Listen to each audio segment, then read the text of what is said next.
Hello guys 16 మంగళవారాలు సుబ్రహ్మణ్యేశ్వర స్వామికి పూజ చేయాలని మొక్కుకున్నాను. అలా ఇది నా 5వ వారము.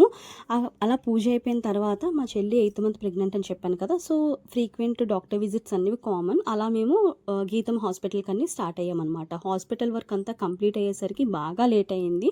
ఇంకా అక్కడి నుండి మేము సాయి ప్రేయర్ రిసార్ట్స్కి వెళ్ళాము లంచ్ కోసం. అక్కడ నేను ఒక్కదాన్నే వెజ్ అనమాట. మా చెల్లి మరిది నాన్ వెజ్ తీసుకున్నారు. నన్ను అయితే వాళ్ళు చాలా ఇన్సిస్ట్ చేశారు, ఏం కాదు వదినా, ఏం అవ్వదు, తిను, ఏం పర్వాలేదు అన్నారు.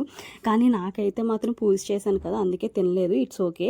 ఇంకా అక్కడ group of college students birthday celebrate చేసుకోవడానికని వచ్చారనమాట. నాకైతే నా కాలేజ్ డేస్ గుర్తొచ్చాయి. బర్త్డే రోజు మనమే స్పెషల్గా ఫీలింగే చాలా బాగుంటుంది కదా. అలా లంచ్ అయిపోయిన తర్వాత లాస్ట్లో ఎంతమంది సోంపు ఫేవరెట్స్ ఉన్నారు. నేనైతే అంత ఫ్యాన్ ఏం కాదు, కానీ మా చెల్లికి అయితే చాలా ఇష్టం. నేనైతే అక్కడ ఎగ్జైటింగ్గా ఫీల్ అయ్యింది ఆ నారింజ మిఠాయి కోసం. నాకు నారింజ మిఠాయి అంటే చాలా ఇష్టం. ఇంకా అక్కడ లంచ్ చేసి సోంపు నారింజ మిఠాయి తీసుకొని